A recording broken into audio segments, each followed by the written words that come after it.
माझी बायको पण ओरडते मला त्यासाठी. मी अर्धा-अर्धा, पाऊण-पाऊण तास मी टॉयलेटमध्ये असतो. हं. आणि त्यावेळी मी लिहीत असतो. घरच्यांनी तुझी ती आघाडी सांभाळली. हं. नोकरीला तू 8 तास देत होतास आणि उरलेल्या ज्या वेळात आहे ते तू हे करत होतास. पण मी असे लेखक बघितलेले आहेत, जे 2:30 वाजता उठतात आणि काम चालू करतात. हं. मी असे लेखक बघितलेत, जे दुपारी 12 वाजता काम चालू करतात. ते ज्यावेळेस कम्फर्टेबल असतील, त्यावेळेस काम करतात.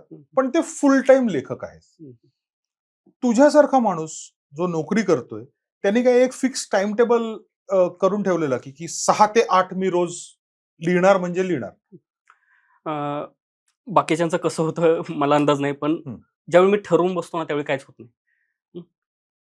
कधीही सुचू शकतं. म्हणजे कधी म्हणजे आता बोलता-बोलता जर मला एखादं वाटलं, की बाबा हे महत्वाचं आहे, मी लगेच डायरी काढून, पेन काढून बाबा ते नोट करून, हं. बाबा ह्याच्यावर आपला नंतर विचार करू. हं. हे असंही होतं म्हणजे न ठरवता सुद्धा बरंच काय होतं आणि बरं. ठरवून काहीच होत नाही.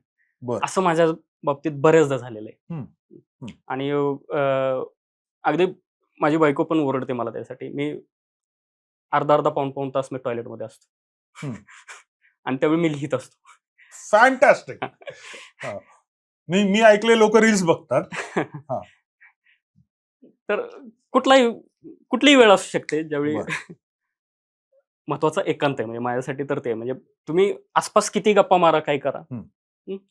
तुम्ही माझ्याशी बोलायला आला तरच मी डिस्टर्ब होतो. हं. अदरवाईज कितीही गोंगाट असू दे, म्हणजे मे बी माझे तसे फिल्टर आहेत किंवा काय माहीत नाही मला. पण हं. कुणीतरी काहीतरी बोलून जातं आणि नंतर तो म्हणतो, "मी तुला सांगितलं होतं."